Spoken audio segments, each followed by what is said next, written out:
عورتوں کو انہیریٹنس میں حصہ نہیں دیا جاتا تھا۔ اس کے علاوہ مسلمانوں پہ اکثر یہ الزام لگایا جاتا ہے کہ عورتوں کو پڑھنے کے حقوق نہیں دیے جاتے، ان کو تعلیم حاصل کرنے کا حق نہیں دیا جاتا۔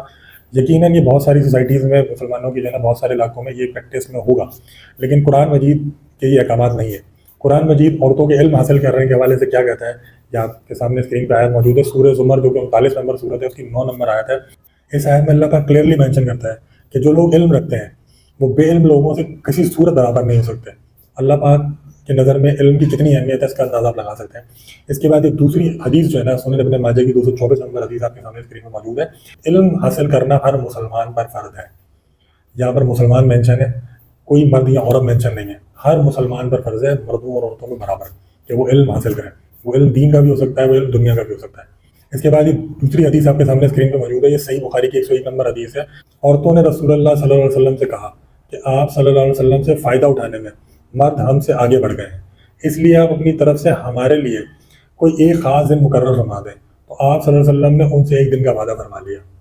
اس حدیث سے مراد یہ ہے کہ نبی کریم صلی اللہ علیہ وسلم چونکہ زیادہ تر مردوں کی محفل میں رہتے تھے، اس لیے وہ آپ سے دین سیکھتے رہتے تھے، جو بھی سوال ذہن میں آتا تھا وہ کرتے رہتے تھے۔ نبی کریم صلی اللہ علیہ وسلم کی جو ہے نا قرآن کی آیت جب ریویل ہوتی تھی وہ ان کو سناتے تھے۔ پہلے فرسٹ ہینڈ نالج مردوں کو ملا کرتی تھی، اور مردوں کے مقابلے میں عورتیں بیچاری پیچھے رہ جاتی تھیں۔ تو عورتوں نے باقاعدہ گلہ کیا اور انہوں نے رسول اللہ صلی اللہ علیہ وسلم سے یہ ریکویسٹ کی کہ ہمارے لیے بھی جو ہے ایک دن مختص کر دیا جائے تاکہ ہم بھی آپ سے دین سیکھ سکیں۔ تو اس معاملے میں قرآن بالکل کلیئر ہے، نبی کریم صلی اللہ علیہ وسلم کی حدیث اور قرآن سے کلیئرلی مینشن ہوتا ہے کہ علم سیکھنے کے معاملے میں عورتوں اور مردوں میں کوئی فرق نہیں ہے۔ عورتوں کو بھی اتنا اختیار ہے علم حاصل کرنے کا جتنا مردوں کو حاصل ہے، اور عورتوں کو بھی جو ہے نا اتنا ہی پابند کیا گیا ہے، اختیار تو دیا گیا، ساتھ میں پابند کیا گیا علم حاصل کرنے کا۔ دین اسلام وہ مذہب ہے جو علم پہ ایمفسائز کرتا ہے، اور کسی بھی علم کو بلا تفریق غیر کہ دین کا علم یا دنیا کا علم یا سائنس کا علم، فلسفے کا علم، علم ہے۔ علم حاصل کرنا ہر مسلمان مرد و عورت پر فرض ہے۔ کیٹیگوریکلی دینی علم سیکھنا فرض ہے، اور باقی جو ہے کیا کہتے ہیں جتنے بھی دنیا میں علوم ہیں ان میں سے جو بھی آپ سیکھنا چاہیں آپ سیکھ سکتے ہیں۔ وہ فرض نہیں ہے، دین کا علم فرض ہے، وہ لازم ہے۔ اس کے علاوہ باقی جتنے بھی علوم میں جو جتنا شوق رکھتا ہے، جتنی زیادہ جو ہے نا اس کو چاہتا ہے، وہ اس کے حساب سے وہ سیکھ سکتا ہے۔ اس میں کوئی بھی پابندی نہیں ہے، چاہے مرد ہو چاہے وہ عورت ہو۔ لیگل رائٹس آپ نے دیکھ لیے، پراپرٹی انہیریٹنس کے رائٹس آپ نے دیکھ لیے، علم کی جو ہے نا بات ہم نے کر لی۔ اب عورتیں سوسائٹی میں 4 جو ہے نا رشتے مردوں کے ساتھ عورتوں کے بنتے ہیں، یا تو وہ بیوی ہوں گی، یا ماں ہوں گی، یا بیٹی ہوں گی، یا بہن ہوں گی۔ اللہ پاک جو ہے نا مردوں کو کیا تعلیم کرتا ہے کہ عورتوں کو حقوق کیسے دینے، عورتوں کے ساتھ کس طریقے سے رشتہ رکھنا ہے، عورتوں بیویوں کے حقوق کیا ہیں، ماؤں کے حقوق کیا ہیں، بہنوں کے حقوق کیا ہیں۔ آئیے ذرا اس کو سمجھتے ہیں۔ پہلے دیکھتے ہیں بیویوں کے حقوق۔ دوستوں، نبی کریم صلی اللہ علیہ وسلم کی احادیث اور قرآن مجید اس معاملے میں بالکل کلیئر ہے کہ مردوں کو حکم دیا گیا کہ عورتوں کے ساتھ جو ہے نا بہت زیادہ حسن سلوک کیا جائے، ان کے ساتھ بہت اچھے سے رہا جائے، ان کا پوری طرح خیال رکھا جائے۔ اس کے دلیل کے طور پہ نا یہ جامع ترمذی کی حدیث آپ کے سامنے اسکرین موجود ہے، 1162 نمبر حدیث ہے، جس میں نبی کریم صلی اللہ علیہ وسلم نے جو ہے نا فرمایا ہے، ایمان میں سب سے کامل مومن وہ ہے جو سب سے بہتر اخلاق والا ہو، اور تم میں سب سے بہتر وہ ہے جو اخلاق میں اپنی عورتوں کے حق میں سب سے بہتر ہو۔ اس سے زیادہ بہترین ٹیچنگ جو ہے نا دنیا کے کسی بھی مرد کو عورتوں کے حوالے سے نہیں کی جا سکتی، کہ تم میں سب سے بہتر وہ ہے جو بہترین اخلاق والا ہے، مطلب جو سب سے زیادہ کائنڈ ہے، سب سے زیادہ پیشنیٹ ہے، سب سے زیادہ جو ہے نا کیئرنگ ہے، لونگ ہے۔ اور ان میں جو سب سے بہتر ہے وہ ہیں جو سب سے بہتر اخلاق رکھتے ہیں اپنی بیویوں کے ساتھ، مطلب بیویوں کے ساتھ کائنڈ ہے، بیویوں کے ساتھ کیئرنگ ہے، بیویوں کے ساتھ لونگ ہے۔ اسی سے ملتے جلتے الفاظ قرآن مجید میں موجود ہیں۔ یہ سورہ نساء کی 19 نمبر آیت آپ کے سامنے موجود ہے۔ بسم اللہ الرحمن الرحیم، and live with them your wives in kindness, for if you dislike them perhaps you dislike something in which Allah has placed much good۔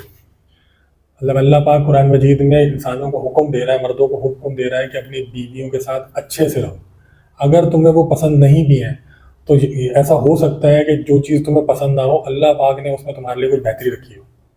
انسانوں کی یہ برائی ہوتی ہے کہ جب ان کو کوئی چیز بری لگنے لگ جاتی ہے تو اس کی تمام اچھائیوں کو جو ہے نا نگلیکٹ کر دیتے ہیں۔ انسان کی اسی کمزوری کو جانتے ہوئے جو ہے نا اللہ پاک جو ہے نا مردوں کو یہ پابند کر رہا ہے کہ ہو سکتا ہے کہ تمہیں اپنی بیویوں میں کچھ باتیں بری لگتی ہوں، تمہیں لگتا ہو کہ وہ بری ہیں، لیکن یقیناً ان میں ایسی بہت ساری اچھائیاں ہوں گی جو تم نہیں جانتے، یا پھر اللہ پاک ان میں ایسی بہت ساری بھلائیاں تمہارے لیے پیدا کر دے گا جو تمہیں نہیں پتہ۔ تو ان کے ساتھ ہمیشہ جو ہے نا ہمدردی سے رہو، اچھے سے رہو، کائنڈنس سے رہو۔ یہ حدیث اور یہ قرآن کی آیت، یہ دونوں کلیئرلی اس بات کو مینشن کرتی ہیں کہ مردوں کو پابند کیا گیا ہے کہ عورتوں کے ساتھ حسن سلوک کیا جائے۔ اپنی بیویوں کے ساتھ اچھے سے رہا جائے، ان کا بہت زیادہ خیال کیا جائے، اور سب سے بہتر اخلاق والا وہ ہے جو اپنی بیویوں سے سب سے اچھا ہے۔ آگے بڑھتے ہیں اور ایک اور چیز کو دیکھتے ہیں کہ یہ جو برے صغیر پاک و ہند میں ایک جو ہے رواج چل پڑا ہے کہ عورت کی جب شادی ہوگی، بیٹی کی جب شادی ہوگی، تو بیٹی کے ساتھ جو ہے نا ڈھیر سارا سامان جہیز کے طور پہ دیا جائے گا، بلکہ لڑکے والے جو ہے وہ ڈیمانڈ کریں گے کہ جی ہم تو آپ کی بیٹی کو تبھی بیاہیں گے جب آپ جو ہے نا ہمیں ہمارے بیٹے کو جو ہے نا بائک لے کے دیں گے، یا گاڑی لے کے دیں گے، یا اس کو جو ہے نا کوئی اور جو ہے کاروبار کرا کر دیں گے۔ یہ جو رواج چل پڑا ہے، اس کے بارے میں اسلام کیا کہتا ہے؟ دوستوں، قرآن مجید کی آیت آپ کے سامنے موجود ہے، جس میں اللہ پاک فرماتا ہے، اور عورتوں کو ان کے مہر خوشی سے دے دیا کرو، ہاں اگر وہ اپنی خوشی سے اس میں سے کچھ تم کو چھوڑ دیں تو اسے ذوق و شوق سے کھا لو۔ دوستوں، یہاں پر ذکر ہو رہا ہے بیسیکلی مہر کا۔ قرآن مجید میں، اسلام میں جو ہمیں تعلیم کیا گیا ہے، عورتوں کو اس بات کا پورا اختیار دیا گیا ہے کہ کوئی بھی مرد جو کسی لڑکی سے، کسی عورت سے جو ہے نا شادی کرنے کا ارادہ کرتا ہے، وہ یہ جو ہے نا ریکویسٹ کرتا ہے کہ میں آپ سے شادی کرنا چاہتا ہوں، تو اس ریکویسٹ کو ماننے کے بعد وہ جتنے چاہے پیسے ڈیمانڈ کر سکتی ہے حق مہر کے طور پہ۔ یہ دنیا کے کسی مذہب نے نا یہ اختیار عورت کو نہیں دیا ہوا، جو اختیار اسلام نے عورتوں کو دے رکھا ہے۔ تو جہیز لینا تو درکنار، اسلام نے تو باقاعدہ عورتوں کو یہ اختیار دیا کہ وہ مردوں سے ڈیمانڈ کریں گی اس بات کے عوض کہ وہ ان کے نکاح میں آ رہی ہیں۔ اب بیویوں کے حقوق کی بات ہو رہی ہے، تو اس بات کا جاننا بھی بہت ضروری ہے کہ کیا عورتوں کو یہ اختیار دیا گیا ہے کہ وہ اپنے لیے میاں خود چن لیں، یا پھر جو ہے نا زبردستی ان کو کسی کے ساتھ بھی جو ہے نا نکاح میں دیا جا سکتا ہے، ان کی کسی سے بھی زبردستی شادی کرائی جا سکتی ہے؟ تو اس کے لیے سورہ نساء کی 19 نمبر آیت آپ کے سامنے موجود ہے۔ مومنو، تم کو جائز نہیں کہ زبردستی عورتوں کے وارث بن جاؤ۔ کسی بھی مرد کو اختیار نہیں کہ وہ زبردستی کسی عورت سے شادی کر لے۔ اس کی زیادہ کلیئرٹی کے لیے یہ صحیح بخاری کی حدیث آپ کے سامنے موجود ہے، 5138 نمبر ہے اس کا۔ اس میں ایک صحابیہ کا ذکر ہو رہا ہے کہ ان کے والد نے ان کا نکاح کر دیا تھا، انہیں یہ نکاح منظور نہیں تھا، اس لیے رسول اللہ صلی اللہ علیہ وسلم کی خدمت میں حاضر ہوئی۔ نبی کریم صلی اللہ علیہ وسلم نے اس نکاح کو فسق قرار دیا، مطلب ایک لڑکی کی شادی ان کے والد نے جو ہے نا زبردستی کرا دی۔ وہ خاتون جو ہے نبی کریم صلی اللہ علیہ وسلم کے سامنے حاضر ہوئی، تو نبی کریم صلی اللہ علیہ وسلم نے اس نکاح کو توڑ دیا، اس نکاح کو غلط قرار دے دیا۔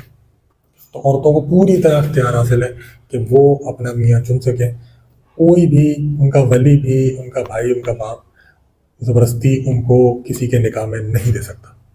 اب بات کرتے ہیں ماؤں کے حقوق کی، کہ اسلام ماؤں کو کیا درجہ دیتا ہے، والدہ کے جو ہے نا کیا حقوق ہے بچوں کا۔ یہ حقوق بتانے کے لیے میں آپ کے سامنے یہ صحیح بخاری کی جو ہے نا حدیثیں میں آپ کے سامنے پیش کرنا چاہوں گا کہ رسول اللہ صلی اللہ علیہ وسلم سے ایک بندے نے سوال کیا کہ یا رسول اللہ، میرے اچھے سلوک کا سب سے زیادہ حقدار کون ہے؟ نبی کریم صلی اللہ علیہ وسلم نے فرمایا کہ تمہاری ماں۔ انہوں نے دوبارہ پوچھا کہ اس کے بعد کون ہے؟ فرمایا کہ تمہاری ماں۔ انہوں نے پھر پوچھا اس کے بعد کون؟ نبی کریم صلی اللہ علیہ وسلم نے فرمایا تمہاری ماں ہے۔ انہوں نے پوچھا اس کے بعد کون؟ نبی کریم صلی اللہ علیہ وسلم نے فرمایا پھر تمہارا باپ۔ مطلب ایک صحابی نے نبی کریم صلی اللہ علیہ وسلم سے دریافت کی کہ یا رسول اللہ، میرے حسن سلوک کے سب سے زیادہ جو ہے نا حقدار کون ہے؟ تو آپ صلی اللہ علیہ وسلم نے 3 بار جو ہے نا ان کی ماں کا ذکر کیا۔ مطلب اگر میں اپنے حسن سلوک کو 100% کو دیکھوں نا، تو 75% جو ہے نا اس کا حق میری ماں کا ہے، صرف 25% حقوق دیے نبی کریم صلی اللہ علیہ وسلم نے باپ کو۔ کسی بھی بچے کے حسن سلوک کی جو سب سے بڑی حقدار ہے اس کی ماں ہے، یہ درجہ دیتا ہے اسلام ماں کو۔ اس کے بعد بیٹیوں کے حقوق کیا ہے؟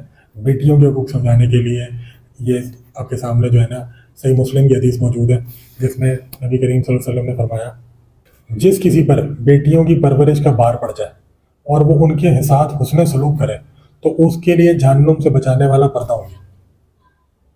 دوسری حدیث یہ آپ کے سامنے موجود ہے، یہ صحیح مسلم اور جامع ترمذی میں موجود ہے۔